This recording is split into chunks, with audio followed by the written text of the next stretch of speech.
मैंने सदर मुमलिकत से बात की और उन्होंने कहा कि ठीक है, लेकिन सुबह पता चला कि वो दस्तखत कर भी चुके थे। तो ये चीज़ें जो हैं इस लेवल पर इस तरह नहीं होनी चाहिए कि हमें कुछ कहा जाए और फिर उसके बाद वहाँ कुछ किया जाए। जहां तक पीका का ताल्लुक है, पाकिस्तान तहरीक इंसाफ ने इसको फुली रिजेक्ट किया है। सदर मुमलिकत ने उस बिल पर दस्तखत करके हम सबको न सिर्फ मायूस किया है, बल्कि सदर मुमलिकत के दस्तखत करने के बाद अब हमारे पास दो रास्ते हैं। एक रास्ता जद्दोजहद का रास्ता है, वो रास्ता 1950 से हमने इख्तियार किया हुआ है, और दूसरा हमारे पास आईनी रास्ता है कि हम अदालत में अपनी जंग लड़ेंगे। नवाज शरीफ साहब की गवर्नमेंट जब मीडिया पर उसने कदगन लगाने का सिलसिला शुरू किया तो बड़ा वावेला उठा था। उसके बाद इमरान खान साहब जब पीका लेकर आए उसके बाद तो उन दिनों फवाद चौधरी जो हैं वो वज़ीर इत्तलात थे, तो बड़ा वावेला उन दिनों भी उठा। और अब दोबारा से जब पीका एक्ट आया है तो फेक न्यूज़ फिर क्या है, ये बातें कहाँ जाके रुकेंगी? या वो जो हम कहा करते थे कि कोई पॉलिटिशियंस होते हैं उनके पास स्पेस होती है, वो स्पेस एक दूसरे को देते हैं तो फिर बात आगे बढ़ती है, तो वो बातें फिर कहाँ जाएंगी? बड़ा अहम मुद्दा है, इसे जानना बड़ा ज़रूरी है। और फेक न्यूज़ को लेकर बहुत क्लासिक एग्जांपल्स मौजूद हैं। उसके लिए आपका टीवी के साथ बंदे रहना बड़ा ज़रूरी है, प्रोग्राम के साथ जुड़े रहना बड़ा ज़रूरी है। आप बैठिए आराम से और समझने की कोशिश कीजिए। आपके साथ साथ हम भी समझने की कोशिश कर रहे हैं कि क्लासिक एग्जांपल्स को अगर सामने रखें तो वो महान स्टोरीज़ जो उस दौर की फेक न्यूज़ थी और बाद में तारीख ने सच साबित कर दी, वो फिर कहाँ खड़ी हैं।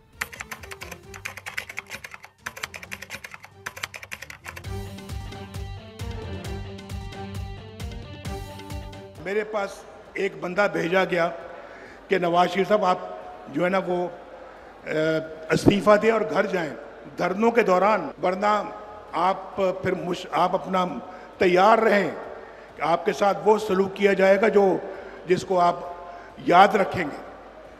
तो मैंने तो उनको मैंने कहा जी आपने जो करना कर लें। नवाज शरीफ ने कभी इस्तीफा नहीं दिया। उसके बाद फिर वो मौसूफ जो हैं वो ये कहते हैं हमने मुख्तलिफ पार्टियों को ट्राई किया, हमने तीसरी फोर्स को अलाउ किया। इमरान खान साहब, ये तीसरी फोर्स जो है वो आप नहीं थे।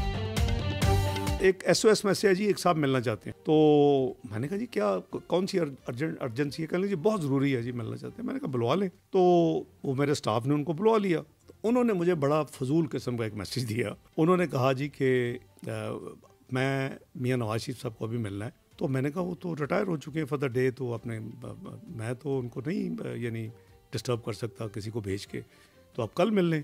उन्होंने कहा जी अभी मैसेज देना। और मैसेज कहते वो काफ़ी रेजिस्टेंस कर लेंगे। अच्छा मैं फिर आपको मैसेज दे देता हूँ कि मैसेज ये है कि मियाँ नवाज शरीफ साहब रिज़ाइन कर दें या कम से कम वो छुट्टी पे चले जाएं। और अमूर सल्तनत जो है वो शहबाज शरीफ साहब उसको तो मेरा भी उसने किया कि या आपको हवाले कर दे।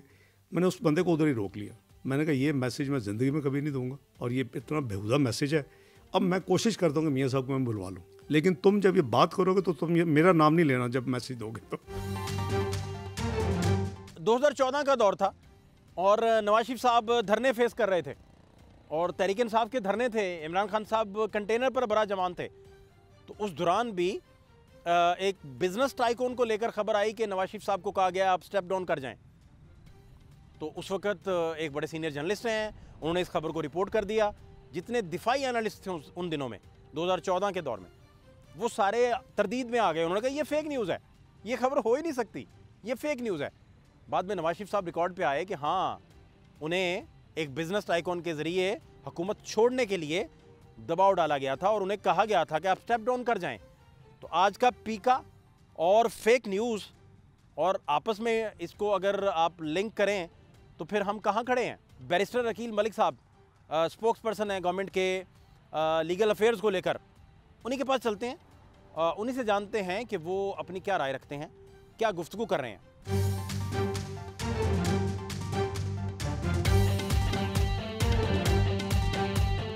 एक बड़ी प्रोमिनेंट ख़बर थी आपके कायद नवाज शरीफ साहब के बारे में, और ख़बर ये थी कि उन्हें कहा गया है 2014 में एक बिज़नेस टाइकून उनके पास आए हैं और उन्हें कहा गया कि आप स्टेप डाउन कर जाएं।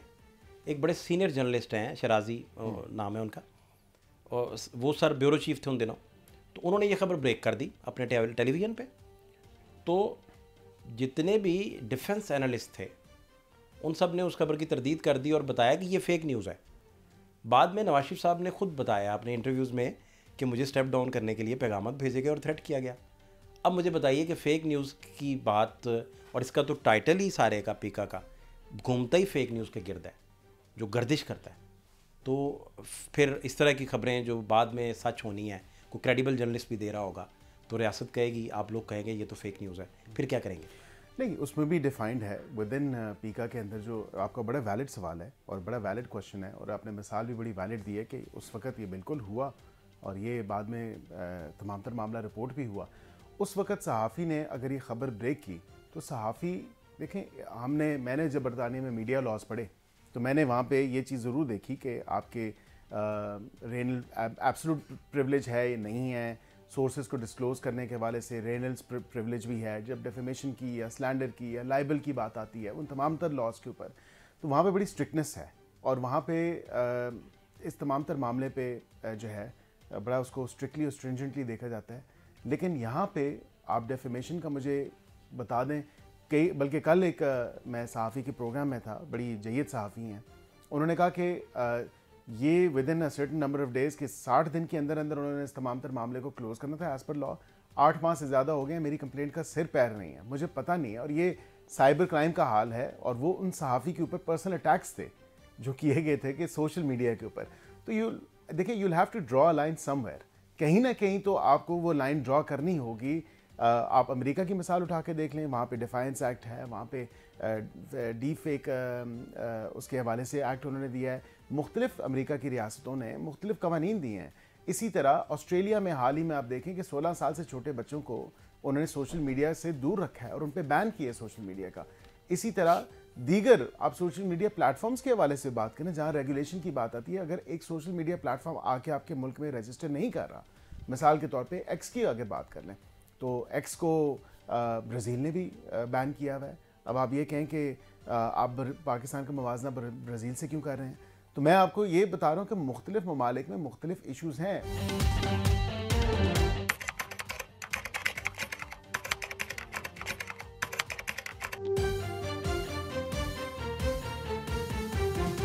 पाकिस्तान के बहुत मायानाज जर्नलिस्ट हैं, बहुत बड़े जर्नलिस्ट हैं तलत हुसैन साहब, और बहुत क्लैरिटी से वो बताते हैं हमेशा। तो उन्हीं से पूछते हैं पीका एक्ट का मुस्तकबिल फिर वो क्या देखते हैं। मुज़ाकरात की टेबल पे जो मुज़ाकरात की टेबल सज गई थी उसका मुस्तकबिल फिर वो क्या देखते हैं। मुज़ाकरात नतीजा खेज साबित होंगे, नहीं होंगे, और पीका एक्ट टिक सकेगा, नहीं टिक सकेगा, या फिर आने वाले दिनों में पीका बहुत फोर्सफुली इम्प्लीमेंट होता दिखाई देगा। वो अपनी क्या राय रखते हैं, उन्हीं से जानते हैं।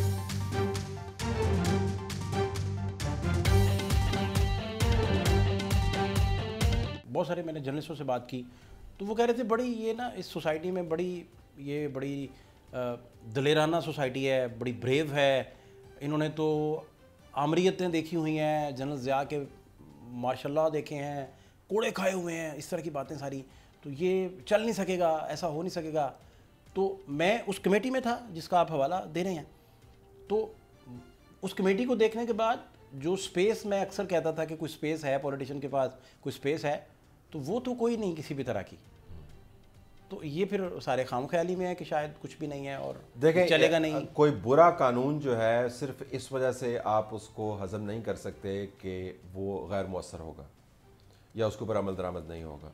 तो एक तो असूली तौर पर मैं ओवर रेगुलेशन के बिल्कुल ख़िलाफ़ हूँ, और ऐसी ओवर रेगुलेशन जिसके अंदर पकड़ धकड़ का अंसर हो, जिसके अंदर 4-5 ब्यूरोक्रेट्स बैठ के या टेक्नोक्रेट्स बैठ के डिसाइड कर रहे हो कि फ़ेक न्यूज़ क्या है। ये नहीं है कि फ़ेक न्यूज़ है नहीं, लेकिन फ़ेक न्यूज़ की जो डेफिनेशन है, क्या आपने बैनुल-अक़वामी जो टचस्टोन्स हैं, जो मयार हैं, उससे मुस्तआर लेके पाकिस्तान के सहाफ़ियों के नुमाइंदगान और तंजीमों के नुमाइंदगान से कंसल्ट करके आपने बनाई है, या किसी ने सोचा जी आप ज़रा गूगल करें ना, ज़रा मेटा AI से देखें ना जी, तो वो डेफिनेशन आ गई तो आपने कर दिया। एक दूसरी बात ये कि आपको क्या ऐसे कवानीन जो दो धारी तलवार होते हैं, उनकी गलती के बारे में आपको पता नहीं है? जो पहली मरतबा पीका जब इंट्रोड्यूस हुआ था नून लीग की तरफ से, हम तब भी कहते थे ये ना करें, उन्होंने किया, उसके बाद खुद भुगता, फिर हम पीटीआई को कहते रहे कि ना करें, उन्होंने किया और उसको भुगता, और अब हम इनको ही यही कह रहे हैं कि भाई ना करें। हम तो किसी ना किसी तरीके से इससे निकल पाएंगे, अगरचे हमारे लिए भी मुश्किलात होंगी, लेकिन ये आप पर भी लागू होगा, क्योंकि ये आपने कह दिया कि झूठी खबर है और उस झूठी खबर की तारीफ जो है वो आपने खुद से कर दी और फिर आपने फ़ाइन भी दे दिया, यानी फौजदारी मुकदमा आपने बना दिया। ये बहुत बड़ी डेवलपमेंट्स हैं, तो मैं तो किसी तौर पे पुरुमीद नहीं हूँ कि हम इससे बच निकलेंगे। अब क्या स्ट्रेटजी क्या है और आने वाला कल कैसा देख रहे हैं आप? देखिए, एक तो आज एहतजाज नहीं था, ये एहतजाजी तहरीक का नुक्ता आगाज़ था।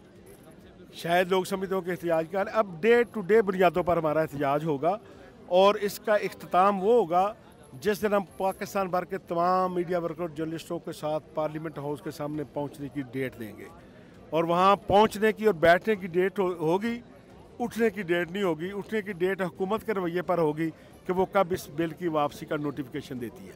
तो अभी निगोशिएट ना कर सके, बातें कोई भी नहीं मान रहा, ना कुछ सुन रहा है हुक्मरान तबका। बहुत सारे लोगों को पीपल्स पार्टी से बहुत बड़ी तवक्कुआत थी, आप समेत शायद बहुत सारे लोगों के दिल भी टूटे हों, तो यहाँ अदालत का ऑप्शन भी बचा है, उसे कंसीडर कर रहे हैं आप? दोनों ऑप्शन मौजूद हैं। एक तो आखिरी ऑप्शन सदर आसफ अली जरदारी हैं कि वो जॉइंट एक्शन कमेटी को बुलाएं, हम उन्हें बताएंगे कि इसमें कौन कौन सी शिकें इंसानी हकूक़ से मुतसादम हैं, शहरी आज़ादियों से मुतसादम हैं, प्रेस फ्रीडम से मुतसादम हैं, तो वो ये एतराज़ात लगा कर बिल वापस कर दें पार्लियामेंट को, पार्लियामेंट उसको रिव्यू कर ले। अगर उन्होंने ना किया तो फिर हमारी जॉइंट एक्शन कमेटी में ये बात जारी है कि वकला से मशवरे जारी हैं कि हमने इसको किस किस कोर्ट में और किन किन वकला के साथ चैलेंज करना। अदरवाइज आप कह रहे हैं सड़कों पे ही सारा? सड़कों पे तो साथ साथ चलेगा ये, यानी ये जदोजहद जो तहरीक शुरू हुई है ये ना मुज़ाकरा से रुकेगी ना कोर्ट में अपील करने से रुकेगी, ये जारी रहेगी।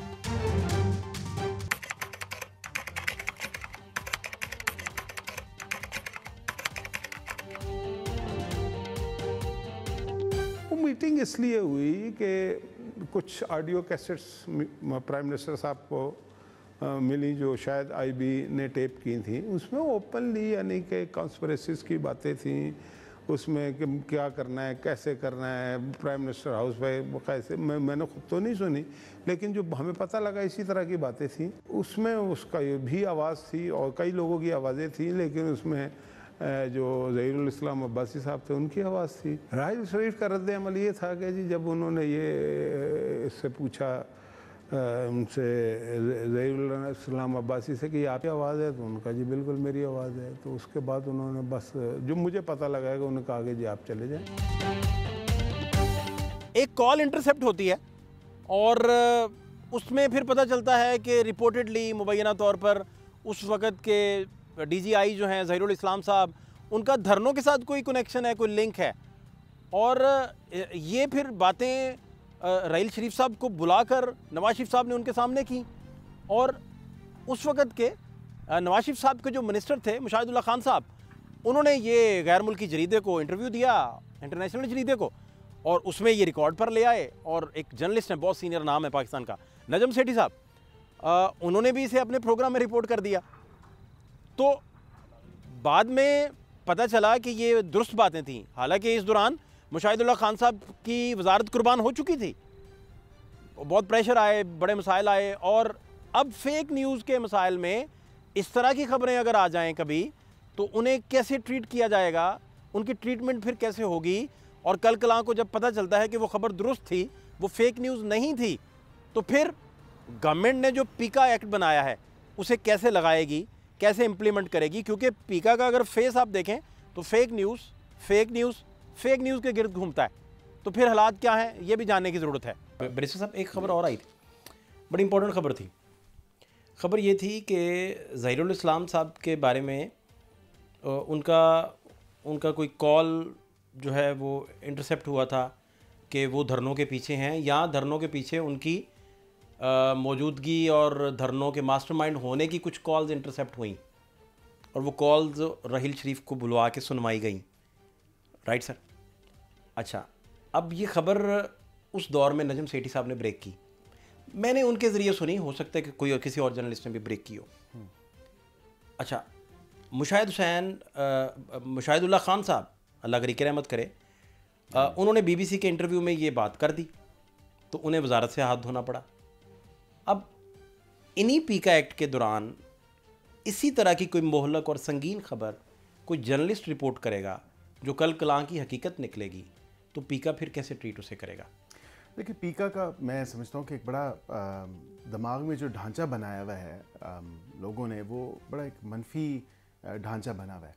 पीका के अंदर हमने social media and regulatory authority दी, एक अथॉरिटी का क़याम है, उसमें जो उसके मेंबरान हैं, उसमें सहाफ़ी बरादरी से भी जो है एक मेंबर को लिया जाएगा जो किसी प्रेस क्लब का मेंबर हो और वाक़तन जर्नलिज़म के साथ उसका ताल्लुक़ हो, एक जर्नलिस्ट हो, रिनोन्ड जर्नलिस्ट हो। इसी तरह हमने ट्राइब्यूनल में भी यही कॉन्सेप्ट दिया, उसका एक सेपरेट ट्राइब्यूनल बनाया, बिकॉज राइट नाउ FIA का जो साइबर क्राइम कोर्ट है उसकी कैपेसिटी नहीं है। आप मुझे आदाद शुमार उठा के बता दें, आप बताएं कि कितनी कोई जो है प्रोसिक्यूशंस टिल दी एंड जो है उनको सी किया गया है। ठीक, किसी को सज़ा मिलती ही नहीं है। ठीक, लेकिन लोगों की इज़्ज़तें तो सरे बाज़ार बेची जा रही हैं और जिस तरह दिल चाहता है उस तरह बना के वो मंजन को बेचा जाता है। इसी तरह हमने एक कंप्लेंट काउंसिल डाली है जिसमें अगेन एक सहाफ़ी को रखा गया है कि वो सहाफ़ी भी उस कंप्लेंट काउंसिल का हिस्सा होगा। और सबसे ज़रूरी बात यह है कि मिसाल के तौर पे कल को आपकी कोई भी किसी की किस्म की वीडियो या तस्वीर बना के या आपसे गलत या झूठी खबर मंसूब करके उसको इतना शेयर कर दे, आपके पास कम से कम तो राइट होना चाहिए कि आप कंप्लेंट काउंसिल के पास जाएं and with in those 24 hours जो टाइम लाइन है अथॉरिटी के पास, उसको वो टेक डाउन करे। ठीक, और उस तमाम तर मामले को, आपकी उस खबर को जो है 24 आवर्स के अंदर अंदर जो है आपके ख़िलाफ़ जो झूठी खबर है जिस पे आप एतराज़ उठा रहे हैं या झूठी चीज़ आपके साथ मंसूब की गई है, झूठी तस्वीर है, वीडियो है, व्हाटएवर, कम से कम उसको टेक डाउन तो करना चाहिए। इस तरह के एहतजाज तो बेशुमार होते रहे हैं और आप मीडिया की आज़ादी की जब भी बात करें तो ये तो नॉर्मल सा वतीरा है। अब तो स्पेस रही नहीं किसी भी तरह की, और सोशल मीडिया था वो भी, उस पर भी हो गई कानून साजी। क्या टेक है आपका, और ये बात फिर फाइनली कहाँ जाके रुकेगी? ये आज की बात नहीं है। मुझे याद है जनरल परवेज़ मुशर्रफ एक फ़ौजी आर्मेड डिक्टेटर था और वो भी इसी तरह की पीका एक्ट लेकर आया था। तो वो तो फ़ौजी आर्मेड डिक्टेटर था, लेकिन उसके बाद नवाज शरीफ की हुकूमत आई 2016 में। अनुशे रहमान जो थी IT की मिनिस्टर थी, वो भी पीका एक्ट लेकर आई। उसके बाद फिर इमरान खान की PTI की हुकूमत आई 2021 में, उन्होंने भी पीका एक्ट में तरमीम करने की कोशिश की। अब शहबाज शरीफ की हुकूमत आई। तो सवाल ये उठाने का है, और ये कड़वा सवाल होगा लेकिन उठाना ज़रूरी है, इस सब कुछ के पीछे कौन है? क्योंकि फ़र्क नहीं पड़ता कि आप दाईं जानिब की पार्टी हैं या बाईं जानिब की पार्टी हैं, आप कोई भी हैं, आप फौजी आर्मेड डिक्टेटर हों या आप सो कॉल्ड इलेक्टेड डेमोक्रेटिक हुकूमत हों, ये कौन इस तरह की डिसेंट की आवाज़ को खामोश करने की कोशिश कर रहा है और क्यों? पीपल्स पार्टी ने स्टार्ट में थोड़ा किया तो फिर भी उनके लबो लहजे बदल गए। वो क्या वजह क्या बनती है, मैं ये पूछना चाह रहा हूँ। ना करें। देखिए, जो दाईं जानिब की पार्टियां थी ना, हमें उनसे बहुत ज़्यादा तवक्कुआत भी नहीं थी और उम्मीदें भी वाबस्ता नहीं थी। लेकिन सच पूछिए, मैं उम्र के जिस हिस्से में हूँ, मुझे रोटी कपड़ा मकान का नारा भी याद है, मुझे शहीदों की कब्रें भी याद हैं। तो आज कितने अफसोस से और रंज और गम से कहना पड़ता है कि आपके शहीद अपनी कब्रों में तड़पते होंगे उनकी रोएं, कि इस चीज़ के लिए हमने शहादत दी थी कि आप जाके इस तरह के कवानीन 26वीं आईनी तरमीम में पीपल्स पार्टी पेश थी उसकी वकालत करने में। आप पीका एक्ट में अगर पीपल्स पार्टी एक सेकंड के लिए अपनी हिमायत हटा ले तो ये कानून एक सेकंड के लिए नहीं खड़ा रह सकता, ये गिर जाएगा, बल्कि हुकूमत ही शायद गिर जाए अगर आप उनका साथ ना देते रहे। तो ये सोचने की बातें हैं। सिर्फ कानून, इस एक पीका एक्ट की हम बात नहीं कर रहे, हम पूरे एक फ़लसफ़ा हयात की बात कर रहे हैं, एक सियासी माहौल की बात कर रहे हैं। आप कह रही हैं कि पीपल्स पार्टी ने तय कर लिया है कि आप दूसरा कोई जुल्फ़िकार अली भुट्टो ना बने और कोई तख्तादार पे ना झूल जाए। नहीं जी, मैं ये नहीं कह रही। मैं कह रही हूँ कि इक़्तिदार की हवस हमें बिल्कुल अंधा कर देती है, मैं ये कह रही हूँ। 26वीं आईनी तरमीम के बाद आईनी बेंच बन गया, अभी वो सुप्रीम कोर्ट में बहुत सारी चीज़ों पे हलचल पैदा हो जाती है। सुप्रीम कोर्ट का एक बेंच फैसला देता है तो आईनी बेंच उसे टर्न डाउन कर देता है। कुछ के खिलाफ तौहीन अदालत की कार्रवाई अगर शुरू होती है तो वो टर्न डाउन हो जाती है। तो इन सारे मसाइल में आपके पास जो कॉम्पिटेंट फोरम है अपील का वो सुप्रीम कोर्ट है। तो सुप्रीम कोर्ट में अपील इन हालात में, वो भी पीका एक्ट को लेकर, पीका कानून को लेकर, कैसे चलेगा मामला? आपको लगता है कि बहुत सारे लोग ट्वीट पे भी अपने गुस्सा जब निकालते हैं या बात करते हैं, वो कहते हैं कि यहाँ तो देखें वो आईनी बेंच बन गया है और 4-4, 5-5 फैसले आते हैं और समझ नहीं आती क्या हो रहा है। तो इस तरह के जब केसेस बड़े बड़े सीरियस बिजनेस हैं जिनका रियासत से ताल्लुक है, इजहार राय से ताल्लुक है, पिलर है स्टेट का, वो जब चला जाएगा अदालत में तो वहाँ इसका फिर हशर क्या होगा और ये फिर इसका क्या दिखते हैं? मैंने आपको कहा कि इसका दिफा कोई नहीं है। इसका आप आईनी तौर पर दिफा नहीं कर सकते, अमली तौर पर दिफा नहीं कर सकते, बैन-अल-अक़वामी असूल के ऊपर दिफा नहीं कर सकते, सियासी तौर पर इसका आप दिफा नहीं कर सकते। तो आप अदालत के अंदर इसका हशर नशर हो जाएगा और फिर आपको एक और सुबकी उठानी पड़ेगी। ये क्या सुबकी नहीं है कि इरफान सिद्दीकी साहब जैसे जो लोग हैं जो कमेटी के अंदर मौजूद थे, वो मेरे प्रोग्राम में बैठ के, दूसरे प्रोग्राम्स के अंदर बैठ के वो ये बात करते हैं कि हम खुद इससे खुश नहीं हैं। वो हमें बताते हैं कि हमें खुद नहीं पता ये कहाँ से आया। वो हमें बताते हैं कि वो खुद नहीं पता हमें कहाँ से आया। तो मैंने कहा कि कहाँ से आया? उनका ये आया अंदर से ही है। फिर उन्होंने बात बनाई, लेकिन हमें नहीं पता ये कहाँ से आया है। वो खुद सहाफ़ियों को लेके जाते हैं उस कमेटी के अंदर जिसने इसको पास करना होता है और सहाफ़ियों के ज़रिए तनकीद करवाते हैं इस बिल के ऊपर। तो ये सुबकी है ना जी। इंटीरियर की कमेटी इसी तरह चल रही थी, उसमें वो वोटिंग करवा रहे थे और किसी के पास बिल की कॉपी नहीं थी। तो देखिए, अगर आपको सुबकी तो वहाँ पर होती है जहाँ पर आपको महसूस हो। अगर आपने तैयार कर लिया कि आपने सुबकी महसूस ही नहीं करनी तो होती रहे। लेकिन मेरे ख्याल में एक कॉस्ट बहुत बड़ी है हुकूमत के लिए, and the prime minister has to realise it. अगर वो वाक़तन परेशान है किसी भी वजह से, तो मैं उनसे गुजारिश करूँगा आपके प्रोग्राम के तवसत कि ये जो हकीकी परेशानी है इसकी वजह से भी परेशान हो और इसके अंदर तब्दीली लेके आएँ। आइन को 26 मरतबा आपने तब्दील किया तो पीका कौन सा है? कर दें तब्दील उसको भाई।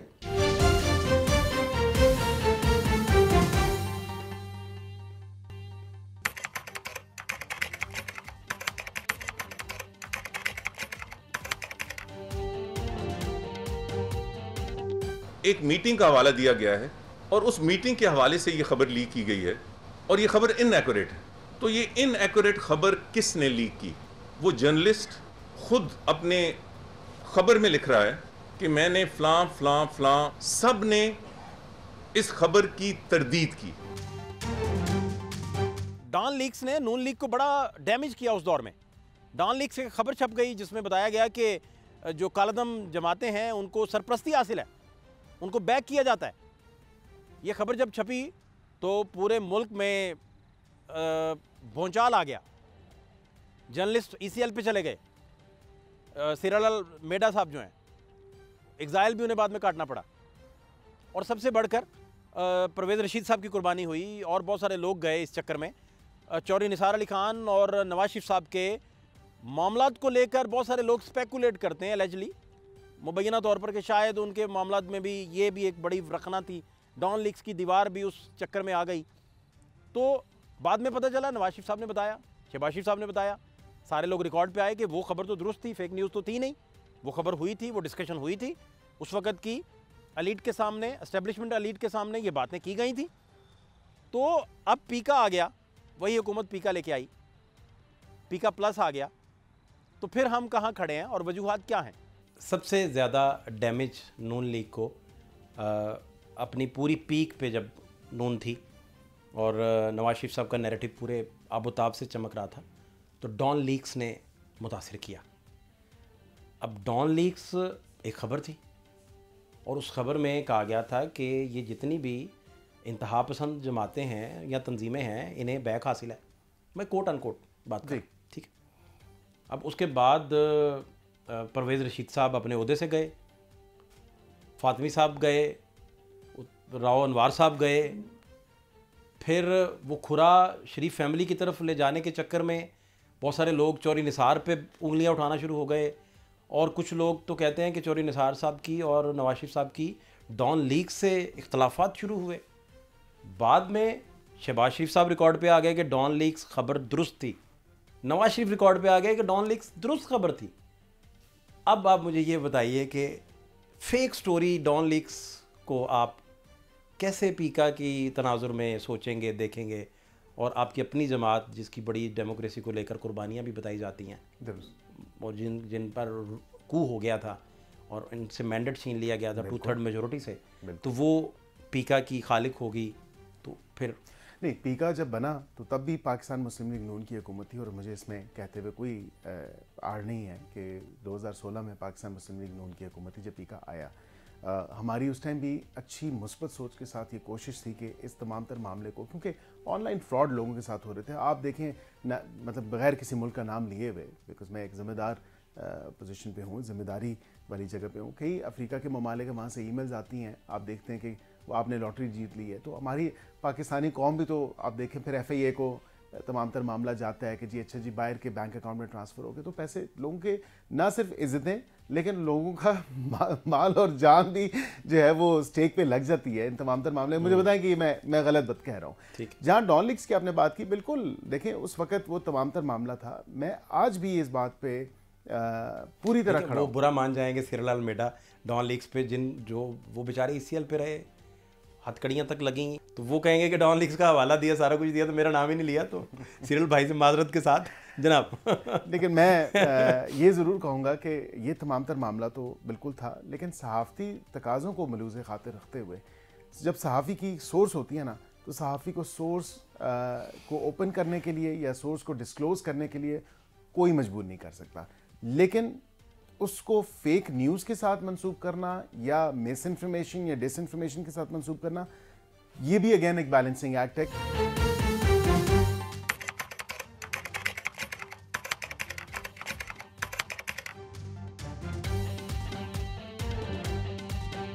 ये कानून आपने सख्त से सख्त कानून बनवा दिए हैं, आप ही एंकर रहे हैं, बाकी सारा मुल्क पकड़ा जाए, यही चाहती हैं आप? मैं बिल्कुल ये नहीं चाहती, और ना इसीलिए हम यहाँ खड़े हैं। हम, आपको याद है, आपको तो बल्कि याद होगा, जब PTI का दौर था, 2021 की बात है या 22 की बात है, 2022 की बात है, यहीं पे हम खड़े थे, एहतजाज कर रहे थे इन्हीं लॉज के ख़िलाफ़, और आज भी हम इन्हीं लॉज के ख़िलाफ़ खड़े हैं। और 2016 में भी हमने एहतजाज किया था पीका लॉज के ख़िलाफ़। आपको बल्कि मैं दिलचस्प बात बताऊं कि मेरे ख़िलाफ़ जो झूठा प्रोपेगेंडा किया गया और कई बार किया गया, तो मुझे कहा गया कि पीका लॉज के तहत आप जो है वो कार्रवाई कर सकती हैं, मगर मैंने एज़ प्रोटेस्ट जो है वो इनकार किया कि मैं नहीं करूँगी। जो हमारा तुर्रा इम्तियाज़ है वो हमारी जद्दोजहद है। हमने ये आज़ादी प्लेट में हासिल नहीं की, हमने मारे खाई हैं, हम सड़कों पे निकले हैं। हम जनरल मुशर्रफ के दौर में 76 दिन हम सड़कों पे बैठे थे, हमने मुंह पे ताले लगाए थे, हमारा पीछा किया जाता था, मेरे पे खुद गद्दारी का मुकदमा पिछली गवर्नमेंट में बना था। हमने इसके लिए कुर्बानी दी और देंगे हम, क्योंकि और ये पहले दिन से हर हुकूमत की इंटेंशन रही है कि वो इस तरह के कवानीन बनाए। अभी आपका इंटरव्यू सोहेल बड़ाई साहब कर रहे होते तो उन्होंने आपसे लाजमी पूछना था कि जनरल मुशर्रफ तो याद आते होंगे, बड़े जमहूरी थे। नहीं, बिल्कुल याद नहीं आते, इसलिए कि जो आज़ादी दी थी उसके बाद उन्होंने वो भी प्रेशर पे दी थी, और जो उन्होंने छीनी थी वो भी उन्होंने अपने आप को यानी उससे बचाने के लिए छीनी थी। डिक्टेटर्स जो आज़ादियाँ देते हैं वो सोच समझ के देते हैं, हमने अपनी आज़ादी छीनी थी, हमारी आज़ादी थी जिसके लिए हमने स्ट्रगल की थी, तो हमें ये दिन देखने को मिले थे कि आज़ाद मीडिया हुआ था, ये किसी ने प्लेट में हमें नहीं दी। आपको एतराज़ नहीं है लाइबल लॉज पे, आपको जो गवर्नमेंट ने ट्रीटमेंट करनी है उस पर एतराज़ है? लाइबल लॉज हुकूमत की तरफ से नहीं बनते हैं, मैं ये सिर्फ कह रहा हूँ। बात यह थी कि ये जो है लोगों पे कि किस किस्म की जो है वो ख़बरें छपेंगी या किसी के हद तक नहीं होगी, वो अलग चीज़ होती है, वो एक सहाफ़ती स्टैंडर्ड के बात होती है कि वो होना चाहिए। लेकिन जब हुकूमत इस किस्म के कानून बनाती है तो वो अपने लिए इस्तेमाल करती है, और ये हमें हमेशा देखा दुनिया में किसी भी माशरे में, जो आप डेमोक्रेटिक माशरा कह लें, उसमें तनकीद पे कोई पाबंदी नहीं होती है। मीडिया पर और सोशल मीडिया पर जो कदगन लगने का सिलसिला है उसके एतराज़ तो एक तरफ है, दूसरा रियल जो एतराज़ है वो ये है प्रोसिक्यूशन कौन करेगा? आप प्रोसिक्यूट कैसे करेंगे? किस लेवल की होगी फिर प्रोसिक्यूशन? और वो मोम की नाक वाली सूरत हाल तो नहीं बनेगी, या वो रियल टर्म्स में आप मदीयत कर पाएंगे अगर गवर्नमेंट जो है वो अपने मुखालफिन पर पीका लगा देगी, या वो सहाफ़ी जो ऑपोजिशन के नैरेटिव के करीबी समझे जाने वाली सहाफ़ी हैं उन पर अगर पीका लग जाएगा और बाकी लोग जो मर्ज़ी कहते फिरें, तो फिर बात किधर जाएगी? ये सिचुएशन फिर कहाँ जाके रुकेगी? ये प्रोसिक्यूट कैसे करेंगे इसे? खुद ही बंदे की कंप्लेन आ जाएगी, खुद ही प्रोसिक्यूट करेंगे? मैं समझना चाह रहा हूँ इसे कैसे। नहीं देखें, वो तो आपने तो उसी का जिक्र किया जिस हवाले से मैं बात कर रहा था कि निज़ाम के अंदर घामड़पन इतना ज़्यादा है कि वो अपने जो काले करतूत हैं उनको भी मंतकी अंजाम तक जो काले ही होगा नहीं पहुँचा सकता, क्योंकि उसके अंदर इतनी ज़्यादा कॉम्प्लेक्सिटीज़ इन्वॉल्व हैं। इस कानून से पहले मैं किसी को बता रहा था कि जो इंसाइटमेंट टू वायलेंस है फॉर इंस्टेंस, या इदारों की तज़हीक व तहकीर है, वो ऑलरेडी आइन की खिलाफ वर्जी है। आइन के अंदर शिक मौजूद है। आप अदालतों के खिलाफ बात नहीं कर सकते, या फ़ौज के खिलाफ बात नहीं कर सकते, पाकिस्तान के नज़रिए के खिलाफ बात नहीं कर सकते। तो अगर, और पाकिस्तान के नज़रिए के खिलाफ भी बात होती है, फ़ौज के खिलाफ भी बात होती है, अदालतों के खिलाफ भी बात होती है। तो अगर एक आइनी शिक की मौजूदगी में सब काम हो रहा है तो एक प्रोसीजरल लॉ लाकर आप क्या करेंगे? Number 1। Number 2, anti terrorist act के तहत आपके पास बहुत ताकत मौजूद है। आप इंसाइटमेंट टू वायलेंस जो है, ये ऑलरेडी क्रिमिनल एक्ट्स हैं। आपको करना क्या चाहिए था? आपको लाइबल और डेफेमेशन जो है, जो ज़ाती और इनफरादी हकूक़ की पामाली है, उससे मुतल्लिक़ जो कानून है उनको आपको टफन करना चाहिए, ताकि ये मेरे और मेरे ख़िलाफ़ जिस बंदे ने बात की है उसके माबैन एक मामला बने और मैं अदालत से रिजू करूँ और मैं ज़ाती तौर पर अपने आप को तहफ़्फ़ुज़ फराहम करूँ। वहाँ पर आपको सहूलतकारी करनी थी। रियासत को किस चीज़ का डर है? रियासत के पास तो काला कानून भी है। रियासत तो कानून के ताबे नहीं है। वो मिसिंग भी कर सकती है, नॉर्दर्न एरियाज़ भी भिजवा सकती है, वो सब काम कर सकती है। तो ये कानून जो है, अगर आप देखें इंतज़ामी तौर पर, ये रिडंडेंट लॉ है। इसका कोई फ़ायदा नहीं होगा, नुकसान PR का होगा, लेकिन गलत इस्तेमाल को समझाते समझाते हमारा अपना बहुत सारा नुकसान हो चुका होगा।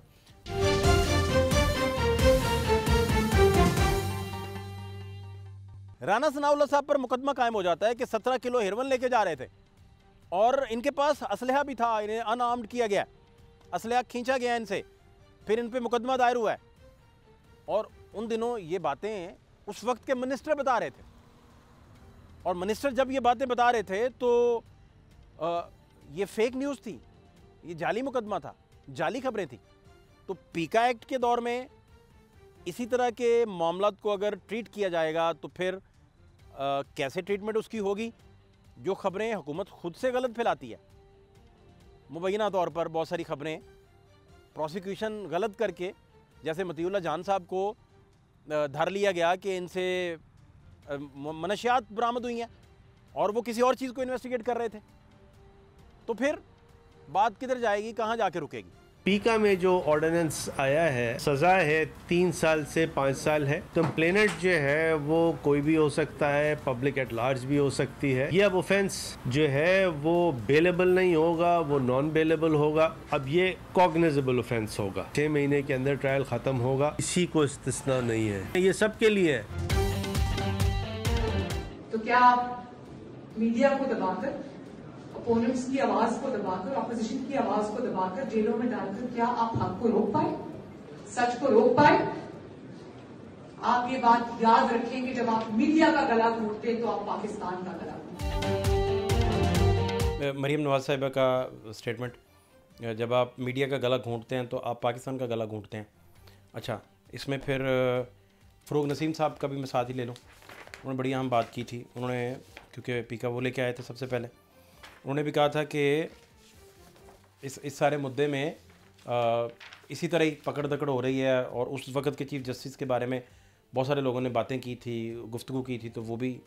तो अब सबसे बड़ा जो प्रॉब्लम आएगा, जो फेस करना, जिसके लिए उंगलियां उठ रही हैं गवर्नमेंट पर, सरकार पर, वो ये है कि प्रोसिक्यूशन तो सरकार ने करवानी है, मदय्यत सरकार ने करवानी है। तो यहाँ तो गुंजाइश मौजूद है कि राना सनाउल्लाह साहब पर 17 किलो हेरोइन पड़ गई थी, तो उन दिनों 17 किलो हेरोइन के ऊपर जितने भी व्लॉग्स हुए होंगे वो फेक न्यूज़ में आएंगे, फेक न्यूज़ में नहीं आएंगे।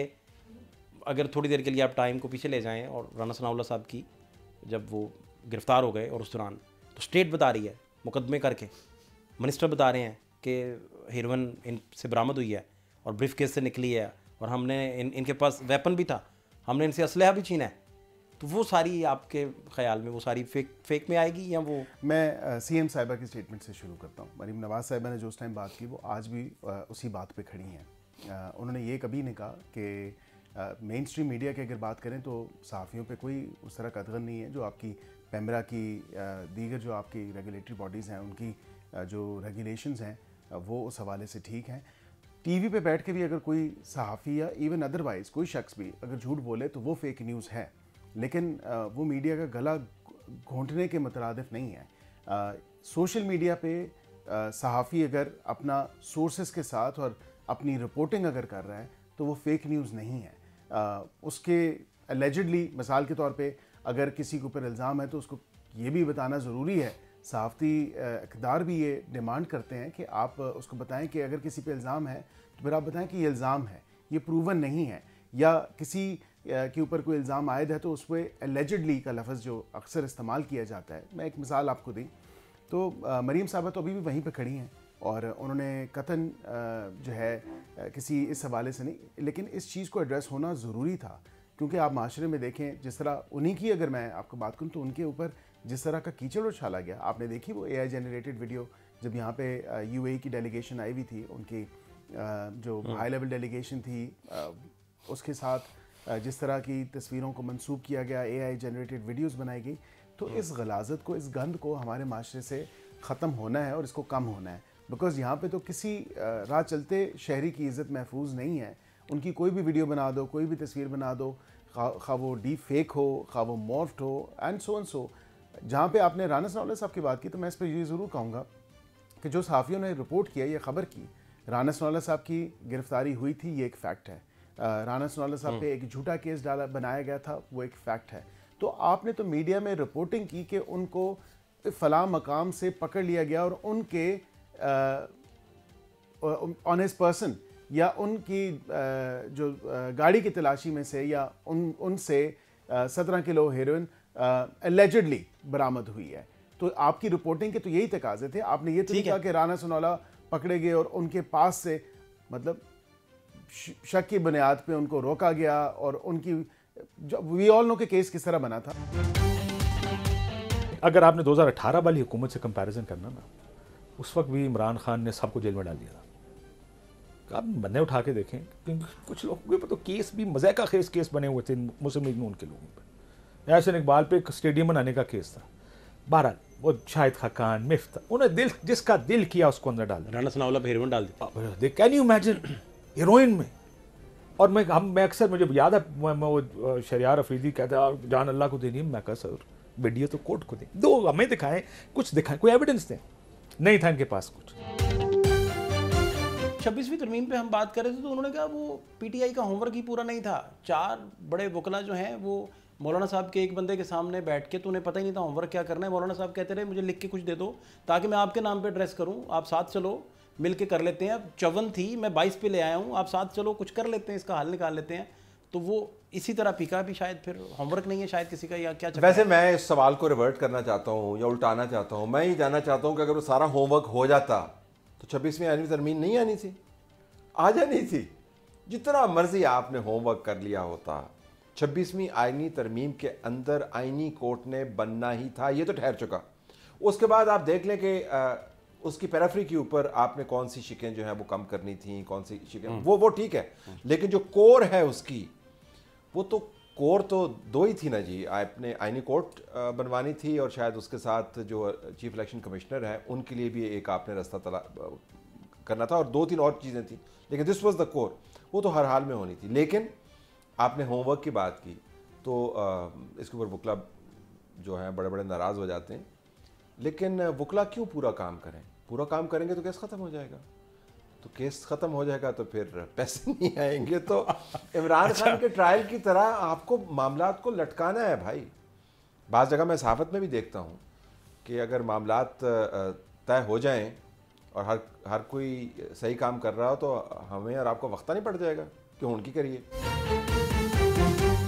पीका एक्ट का मुस्तकबिल क्या होगा? कोर्ट कोई रिलीफ दे पाता है, नहीं दे पाता?